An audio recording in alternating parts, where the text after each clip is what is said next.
But the first rates on your screens this morning, and quite a bit of relief actually. We made it to that 21,600 mark. HDFC Bank, of course, has covered ground 1.25% higher as we speak right now for HDFC Bank. IndusInd Bank is going to be the other earnings reaction. It's made it back to 1,500 on HDFC Bank.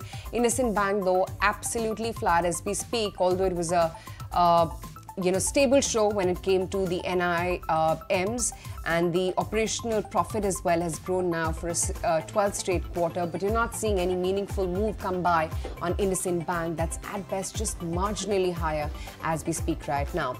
Bajaj Finance, the board is going to be meeting on January 29 to consider a fundraising via debt. That stock holds up nearly about 1%. Poonawalla FinCorp, like I said, decent set of numbers. The AUMs have seen an uptick of over 57%, gap up 4% higher for Poonawalla Fin. There's also Finilex Industries. The numbers are decent. EBITDA jump up of 31%. Margins have expanded 360 basis points. That stock marginally higher. We're going to be chatting with the management as well in the due course of the show. And then Shalby, which is looking to acquire that 87% stake in PK Healthcare for 102 crore rupees, 2.5% of an uptick coming in for Shalby this morning. What is Metro Brands up to, and then what is Polycab up to? Metro Brands, of course, has been the big disappointment. That stock has tanked 5.6% right now and drifts even further lower. Polycab, though, it's a little bit nimble, 0.5% of an uptick. But remember, the stock is also in an F&O ban today, so you're not really going to see too much of a wild reaction come by.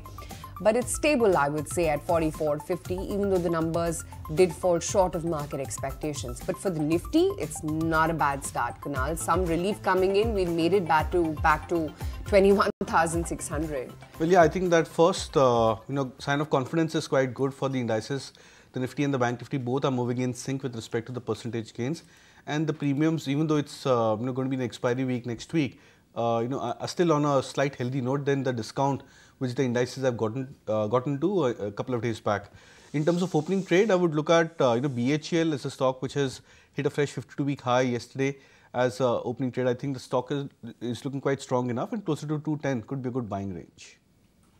All right, Naresh, let's get in your take then as to what you're making of the start to the market this morning, and what is it that you're punching in as your first trade, given the fact that we've clearly taken cues from the global screen. So good start across the board, across mid caps, small caps, large caps. So looks positive. The trade would be Petronet LNG, which has been showing a lot of relative strength over the last few days, could continue towards the 260 mark.